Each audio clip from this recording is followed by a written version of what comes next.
antum semua.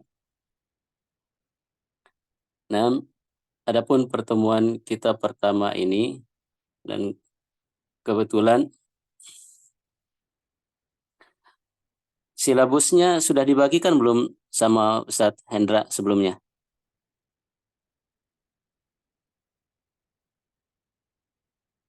Halo?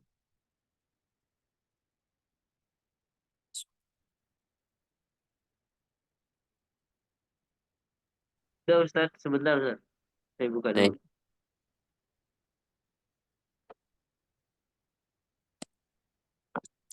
Silabusnya sudah dapat belum?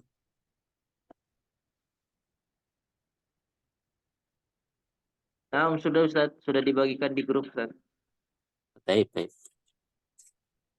Nah, ini silabus kemarin dikasih oleh Ustadz Hendra. Semester ini kita ada 16 pertemuan ya. 16 pertemuan dengan tema pertama sampai keempat itu insya Allah kita bahas bareng. Kemudian nanti bab yang selanjutnya itu nanti ada tugas mandiri pembuatan makalah.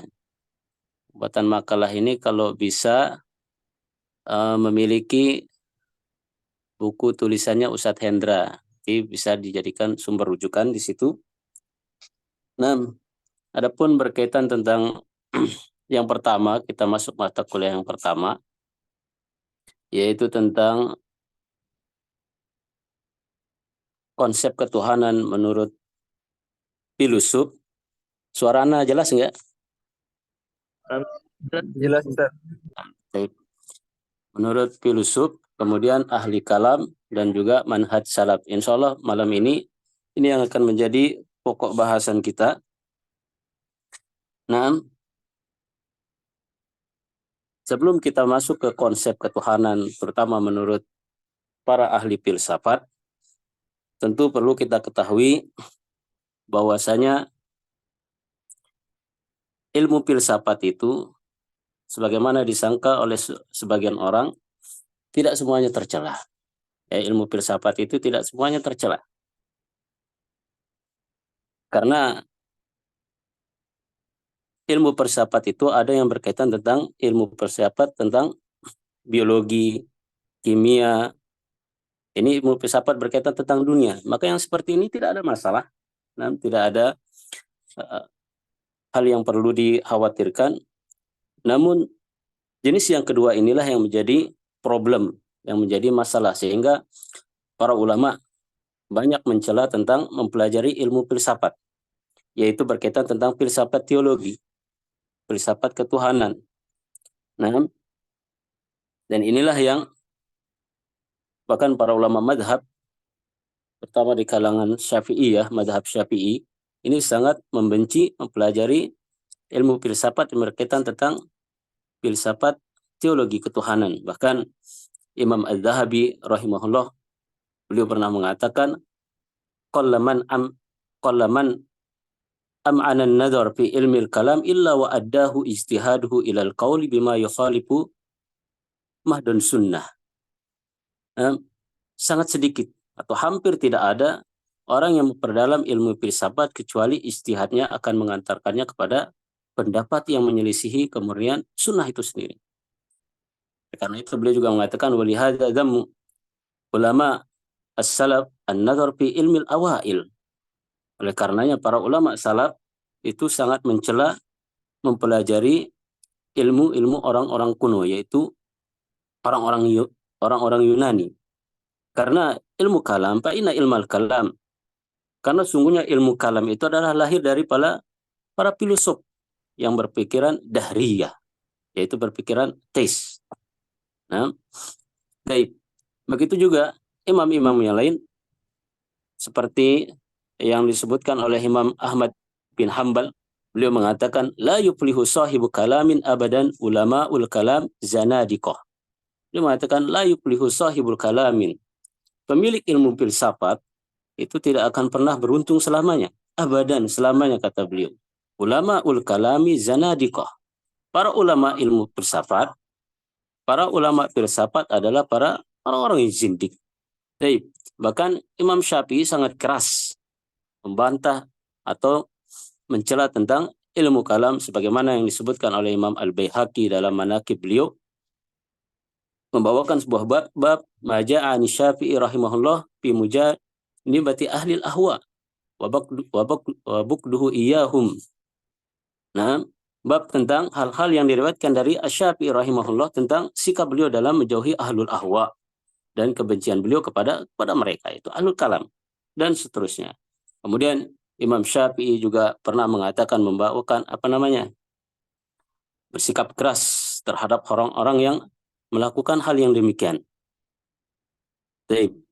Antum nanti bisa baca dalam manaqib Asy-Syafi'i, dalam manaqib Imam Syafi'i, begitu juga manaqib Asy-Syafi'i lil Baihaqi dan seterusnya. Nanti ini antum baca tentang pendapat beliau tentang ilmu kalam. Bahkan Imam Syafi'i mengatakan dalam pendekatan yang lain, ma syai'un abghadu ilayya minal kalami wa ahlihi.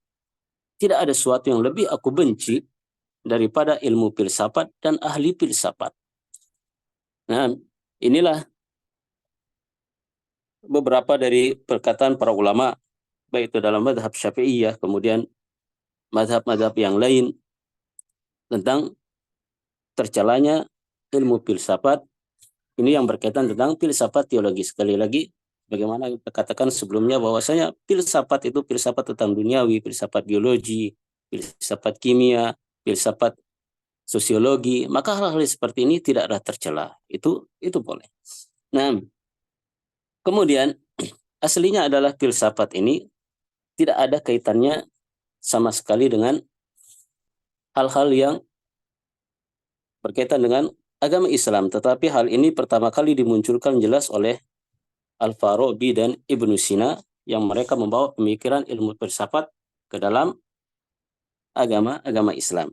Maka sebelum kita masuk ke pembahasan yang lebih lanjut, perlu kita ketahui sendiri bahwasanya filsuf, ahli filsafat itu, filsuf itu artinya adalah orang yang pencinta hikmah.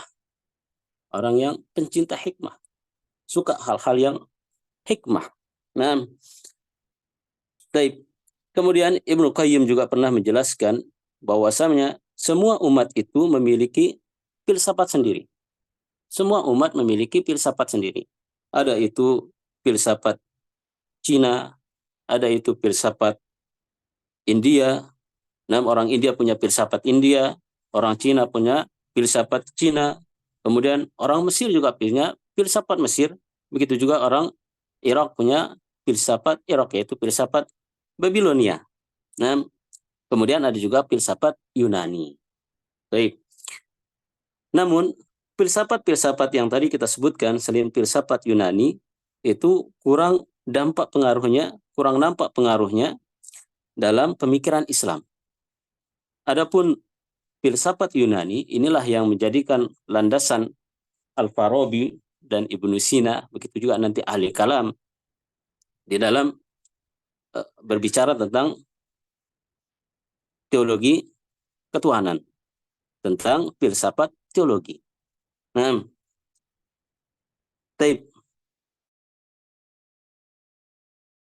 tentang filsafat Yunani ini. Filsafat ini mulai tersohor yaitu kurang lebih pada abad ke-7 sebelum Masehi, yaitu berarti sekitar 7 abad sebelum lahirnya Nabi Isa alaihissalam. Nah, adapun setelah lahirnya Nabi Isa maka itu 1 Masehi. Nah, 1 Masehi. Ini filsafat ini mulai tersohor, mulai terkenal, mulai dikenal oleh kalangan orang banyak adalah pada abad ke-7 sebelum Masehi. Nah, sebelum abad ke-7 ini, ada mitos-mitos yang dahulu sering dipercaya oleh orang-orang pada masa saat itu. Mitos-mitos yaitu berupa dewa-dewa, yang mungkin sering kita dengar di kalangan kita, yaitu ada namanya dewa Zeus, dewa petir. Inilah yang paling banyak dikagumi oleh orang-orang Yunani purbakala dahulu. Nah, jadi mitos-mitos ini dahulu Zeus punya bapak namanya Cronus, kemudian Cronus punya bapak namanya Uranus, dan mereka ini tinggal di Columbus. Ini mitos-mitos yang berkembang pada saat itu di kalangan masyarakat orang-orang Yunani purbakala saat itu. Nah, jadi para dewa-dewa ini menurut mereka adalah mereka itu saling merebut kekuasaan. Nah, Cronus itu menggulingkan bapaknya yaitu Uranus. Kemudian karena Cronus ini dia mengetahui bahwasanya ketika ada keturunannya nanti yang seorang dewa, maka dia juga menyadari bahwasanya dia akan digulingkan suatu saat, akan diambil alih singgasananya oleh penerusnya. Makanya setiap dia memiliki anak seorang dewa atau anak laki-laki, nah semuanya dibunuh. Maka Zeus ini disembunyikan oleh ibunya sehingga dia bisa selamat. Nah, dan Zeus ini sebagaimana disebutkan itu dalam bahwasanya Zeus ini juga memiliki seorang saudari yang dari bapaknya Cronus itu bernama Hera, dan dia sangat tertarik dengan Hera. Kemudian dia berusaha bagaimana bisa mendapatkan Dewi Hera. Namun Dewi Hera tidak menyukai Zeus, hingga dia entah bagaimana sehingga itulah yang berkembang mitos-mitos tersebut, cerita-cerita bahwasanya Zeus ini memperkosa Hera. Dan Zeus ini juga suka selingkuh dengan seorang dari bangsa manusia, seorang wanita dari bangsa manusia, dan melahirkan anak namanya Hercules. Hercules anaknya Zeus. Nah, dan seterusnya. Inilah mitos-mitos yang berkembang pada saat itu sebelum munculnya filsafat Yunani. Nah, kemudian mitos-mitos ini dihapus oleh orang-orang Yunani sejak abad ke-7 Masehi, sebelum Masehi. Maka muncullah, sebagaimana mungkin antum pernah dengar, muncullah seorang ahli filsafat yang bernama Thales. Nah, bersama Thales dia membahas tentang kejadian alam dengan sebab akibat, bukan mitos. Jadi hal-hal yang sebelumnya mitos itu dicarikan sebab akibatnya sehingga terkesan ilmiah atau terlihat sangat ilmiah. Nah, jadi memang dalam beberapa hal tentang sebab akibat ini Thales memiliki jasa yang memang tidak bisa kita pungkiri. Kemudian pada saat itu muncullah para ahli-ahli filsafat Yunani yang dimana awalnya fokus mereka, pertama kali munculnya filsafat ini, fokus mereka adalah berkaitan tentang tabiat, tentang alam. Nah, tentang alam, bagaimana terjadinya perputaran alam semesta atau bintang dan lain sebagainya. Inilah yang mereka dahulu bicarakan. Nah, namun muncul pelisihan di kalangan mereka, apakah pemikiran-pemikiran yang mereka dapatkan tersebut murni dari hasil pemikiran mereka atau terpengaruh dengan filsafat-filsafat yang lain. Itu maksudnya adalah adopsi mungkin dan modifikasi dari filsafat Mesir, filsafat Babilonia yang berasal dari Irak. Inilah sejarah sekilas tentang munculnya ilmu filsafat. Jadi awal pertama kali munculnya ilmu filsafat ini berkaitan tentang hal-hal yang dunia, yaitu filsafat tentang dunia seperti filsafat biologi, filsafat sosiologi, filsafat kimia dan lain sebagainya, fisika dan lain sebagainya. Inilah yang pertama kali muncul. Kemudian ilmu filsafat itu terbagi menjadi dua. Nah, ilmu filsafat itu menjadi dua. Pertama, filsafat Yunani. Ini filsafatnya orang-orang kafir. Nah, filsafat Yunani. Kemudian ada juga namanya yang kedua adalah filsafat Islami. Filsafat Islami inilah nanti yang menjadi landasan orang ahli kalam di dalam memahami konsep ketuhanan. Nah, filsafat Yunani atau filsafat Islami ini filsuf yang benar-benar mengembangkan filsafat Yunani dengan sedikit perubahan, yang itu yang dilakukan oleh siapa? Oleh Farabi dan Ibnu Sina. Nah, jadi filsuf ini yang benar-benar antara Farabi dan Ibnu Sina, inilah orang-orang yang mengembangkan filsafat Yunani dengan sedikit perubahan. Adapun nanti ahli kalam, mereka mengambil konsep ketuhanannya dari syarat-syarat nanti yang disebutkan atau yang kita sebutkan menurut teorinya Platonis dan lain sebagainya, baik itu Aristoteles, Plato dan lain sebagainya. nanti kita akan sebutkan konsep ketuhanan ahli kalam. Baik. Kemudian ini ahli kalam, terutama ahli kalam sebagaimana kita ketahui sebagian di antara mereka adalah Jahmiyah, kemudian Mu'tazilah, dan juga Al-Asy'ariyah. Nah, Al-Asy'ariyah. Baik. Ini sangat terpengaruh dengan filsafat Yunani. Nah, kemudian filsafat Yunani. Nah, filsafat Yunani itu sendiri, sekali lagi kita sebutkan, filsafat Yunani itu ada dua, sebagaimana kita sebutkan di awal, adalah filsafat ilmu dunia, yang seperti ini kita katakan sekali lagi adalah boleh-boleh saja.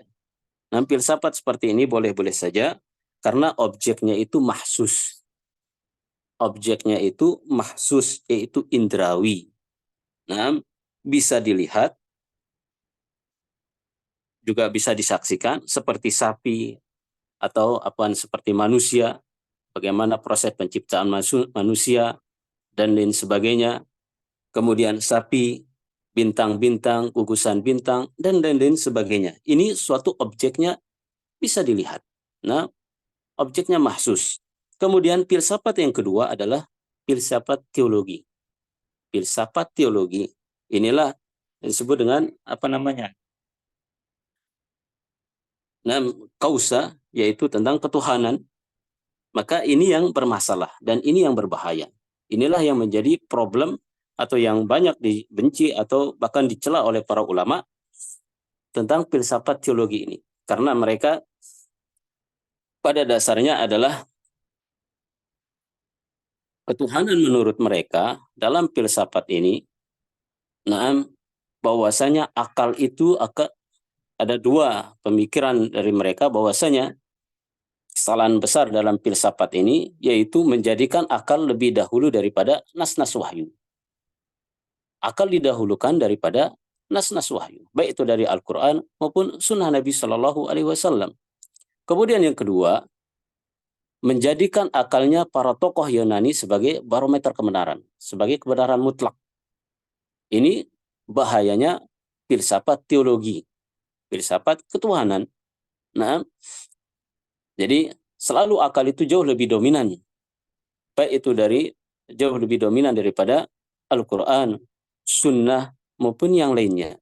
Bahkan akalnya para tokoh-tokoh Yunani seperti Platonis, kemudian Aristoteles, dan lain sebagainya, dijadikan sebagai barometer kebenaran. Dijadikan sebagai barometer kebenaran. Maka nanti bisa antum baca buku bagus mungkin yang bisa antum jadikan sebagai referensi di dalam menambah pengetahuan tentang masalah itu, yaitu yang menjelaskan tentang hubungan filsafat Yunani dengan Ibnu Sina dan juga Farabi dengan ahlu kalam. Antum nanti bisa baca itu kitab, kalau tidak salah judulnya adalah Al-Madahib Al-Yunaniyah, Al-Madahib Al-Yunaniyah fil alam al-Islami. Al-Madahib Al-Yunaniyah fil alam al-Islami. Ini dikarang oleh seorang Yahudi, dia bernama David Santilana. Nah, David Santilana yaitu seorang Yahudi yang dia pandai bahasa Arab, seorang pakar dalam madhab fikih Maliki. Ini bahkan dikira dia seorang ulama, padahal dia adalah seorang Yahudi. Jadi nanti ini buku ini bisa, apalagi yang paham bahasa Arab, ini bisa antum baca bagaimana hubungan antara filsafat Yunani, kemudian Ibnu Sina yang dikembangkan oleh Ibnu Sina dan Farabi, begitu juga yang dijadikan sebagai landasan dasar konsep teologi oleh ahlu kalam.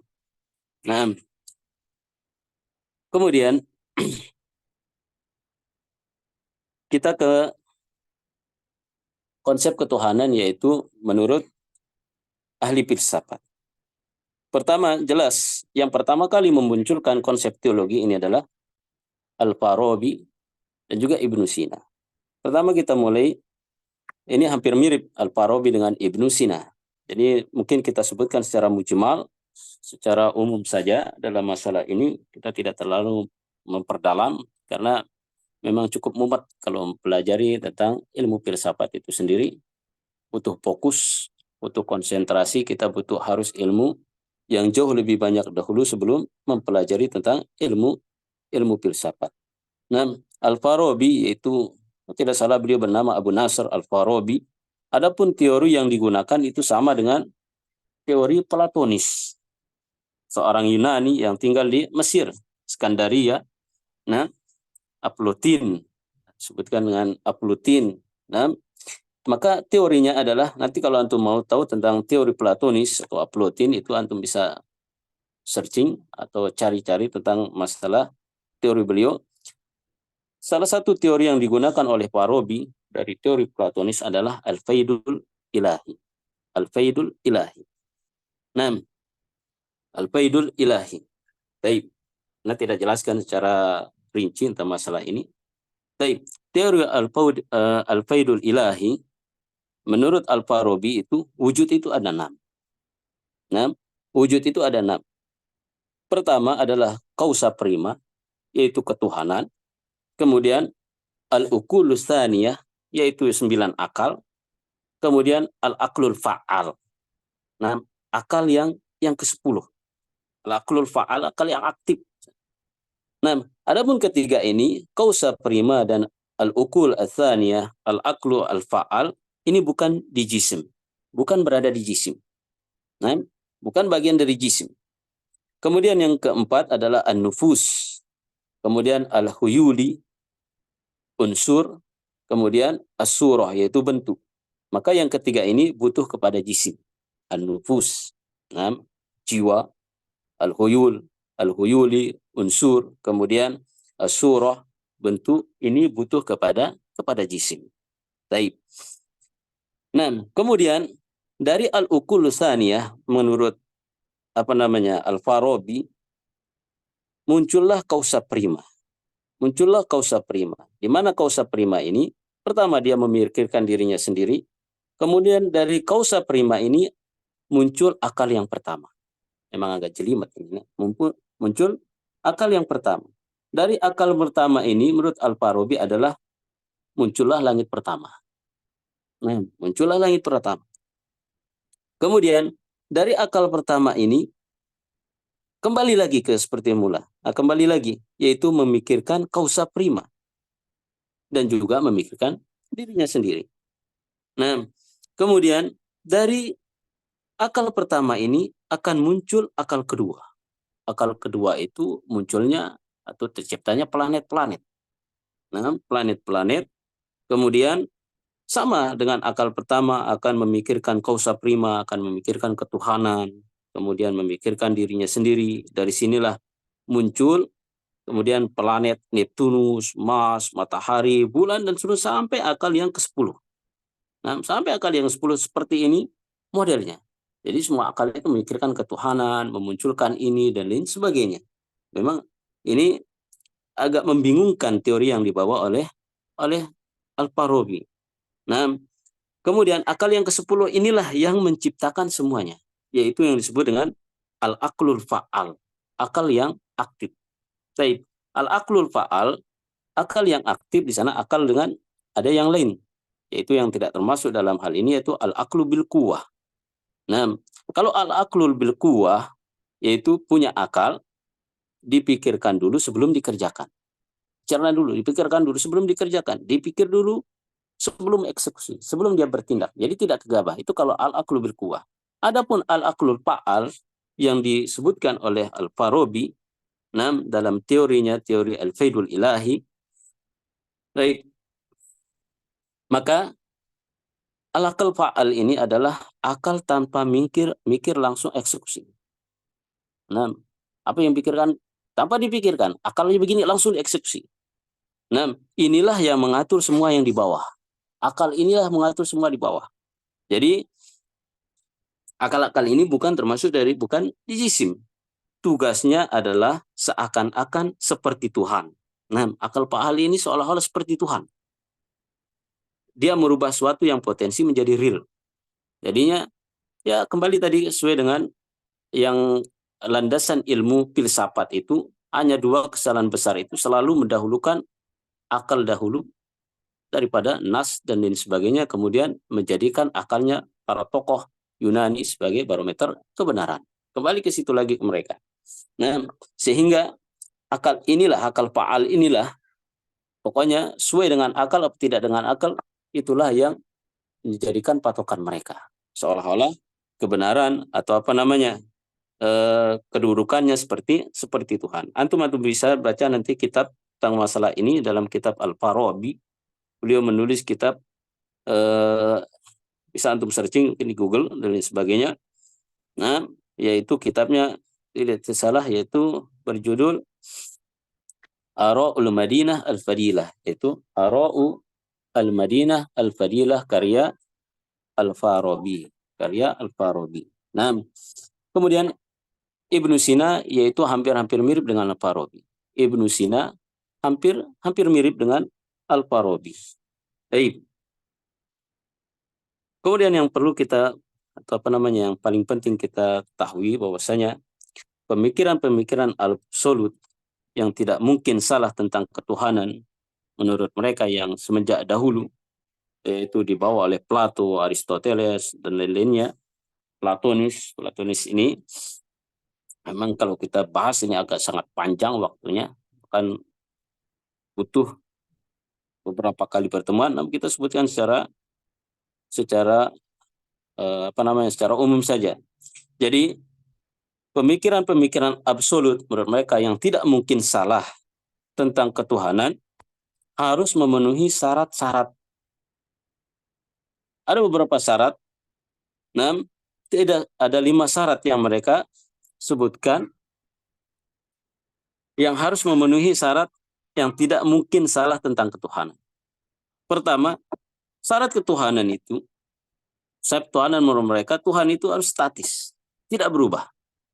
Nah, pertama adalah Tuhan itu statis, tidak berubah. Kemudian Tuhan itu tidak bergerak. Kemudian Tuhan itu sudah sempurna. Kemudian Tuhan itu tidak bertujuan. Dan syarat yang terakhir, Tuhan itu simple.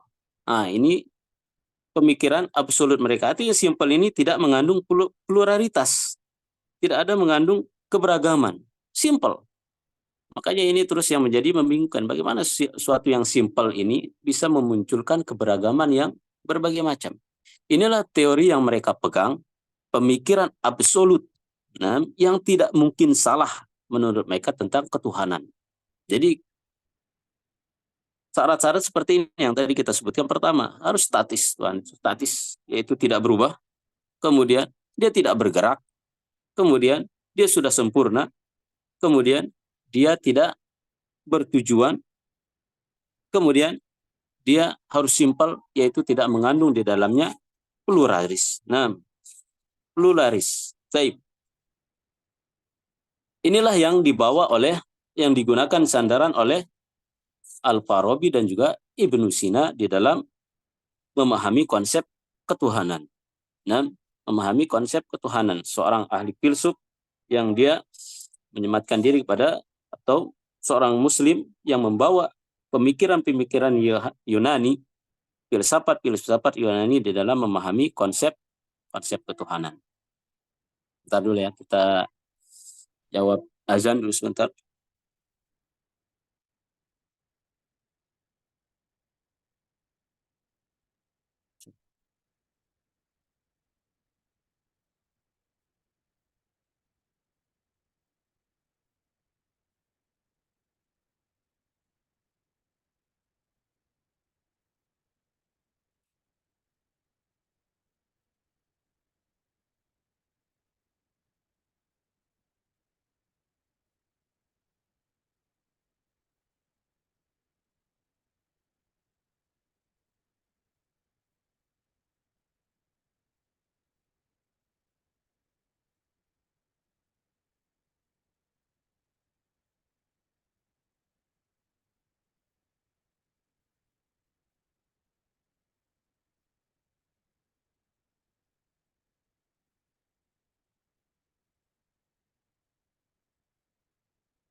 Baik, kita lanjutkan sebentar ya sebelum sholat.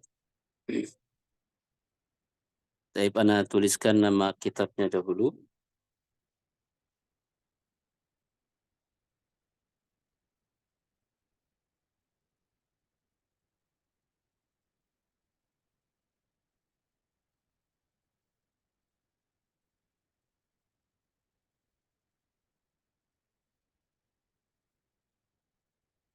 Kalau tidak salah nama kitabnya.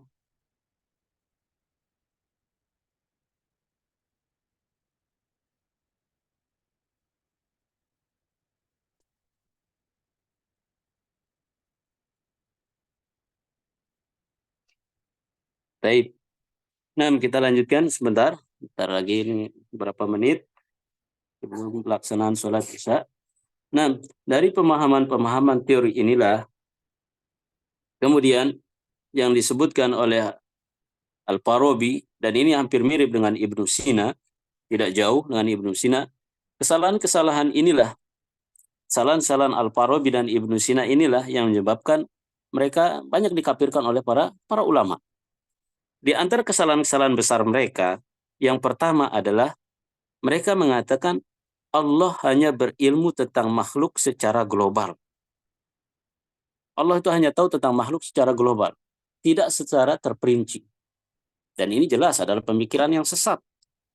Makanya para ulama kemudian mengkafirkan Al-Farabi dan Ibnu Sina dengan hal seperti ini. Kemudian yang kedua, bahwasanya alam azali itu bersama Allah.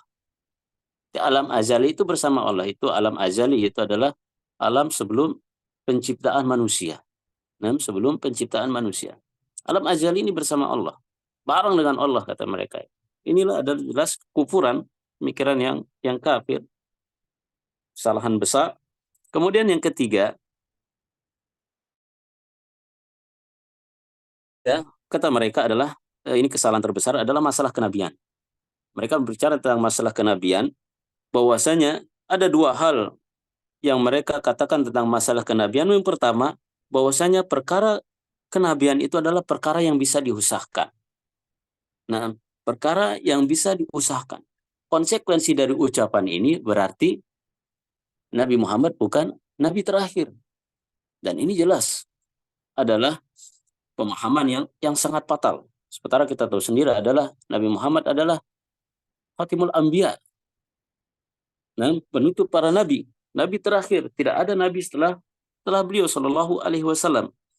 Kemudian yang kedua, yang pertama tadi adalah bahwasanya perkara kenabian adalah perkara yang bisa diusahakan, yaitu seorang misalnya bersuci, mensucikan diri, bertapa, kemudian yang lain sebagainya, kemudian didatangi oleh oleh hal-hal yang dikatakan itu merupakan wahyu dari Allah dan lain sebagainya. Dan ini akan bergantung dengan perkataan mereka, pendapat mereka yang kedua, bahwasanya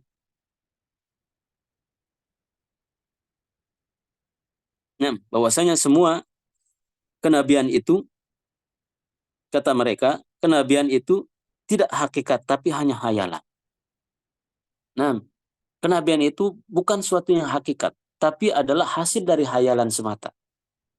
Ini tadi dari konsep yang pertama atau pemikiran yang pertama, bahwasanya perkara kenabian itu perkara yang bisa diusahakan.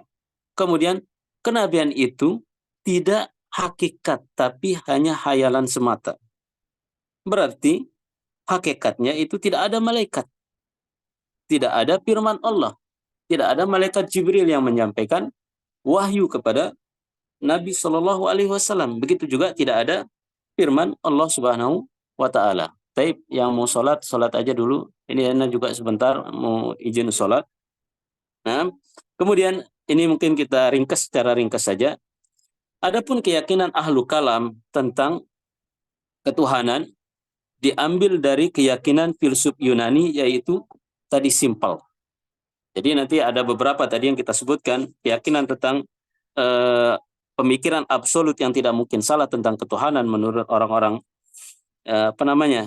filsafat Yunani, yaitu tadi kita sebutkan statis, tidak bergerak. Tuhan itu statis, tidak berubah, tidak bergerak. Nah, statis itu maksudnya tidak berubah. Kemudian tidak bergerak, Tuhan itu sudah sempurna, tidak bertujuan, dan yang terakhir itu simple. Inilah yang diambil oleh orang-orang ahli kalam. Tuhan itu simple, tidak pluralitas, tidak berkeragamaan. Yang jadi masalah adalah bagaimana sesuatu yang simple memunculkan berbagai macam keberagamaan. Nanti ini akan kita pelajari di pertemuan kita yang ketiga tentang pengaruh ilmu kalam terhadap ahli kalam dalam masalah filsafat atau falsafat filsuf Yunani. Adapun yang terakhir ini kita sebutkan secara ringkas, antum nanti bisa pelajari lebih lanjut tentang tentang konsep ketuhanan dalam manhaj salafi sudah jelas.